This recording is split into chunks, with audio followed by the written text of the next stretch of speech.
Have you ever noticed that swiping a card feels a lot easier than handing over cash? When you pull out a crisp $50 bill and hand it to a cashier, there's a tiny sting, a moment of hesitation. It feels real. You're physically giving something up. But when you tap a card, or even worse, just wave your phone, it feels like nothing. Just a beat, a flick of the wrist. No pain, no hesitation. This difference isn't random. It's a powerful psychological phenomenon known as the pain of paying.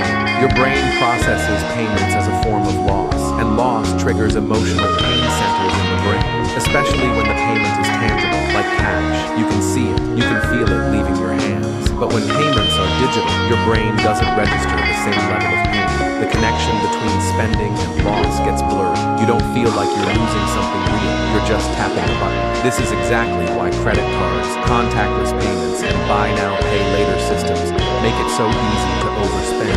They numb the emotional pain of parting with your money. Think about it. You might hesitate before dropping $200 in cash at a store, but tap a card for the same amount. It feels harmless, painless, instant gratification, and companies know this. That's why they design payment methods to be as fast, invisible, and painless as possible. The easier it is to pay, the less time you have to reconsider, the less time you have to feel the loss, and the more money you end up spending. In fact, studies show that people spend up to 100% more when using cards instead of cash. That's double the money without even realizing it. It's not about lack of discipline. It's about the architecture of the system. Digital payments hijack the brain's natural loss aversion mechanism, the instinct that's supposed to protect you from reckless spending. And the more frictionless the payment, the more dangerous it becomes. Apple Pay, Google Pay, one-click shopping. They're not just convenient. They're engineered to bypass your pain sensors. So how can you fight back?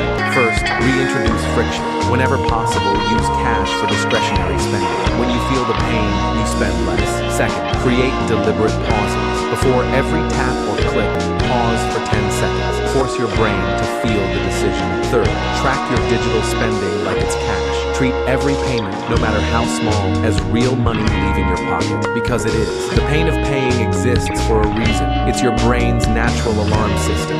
It's trying to protect you. And in a world designed to make spending painless, real strength is learning to feel the pain and listen to it. If this video made you think differently about your money, don't forget to like, subscribe, and tap the bell to join Cash Culture, where we spend smarter and live sharper. Pain is not the enemy. It's the wisdom you were trained to ignore.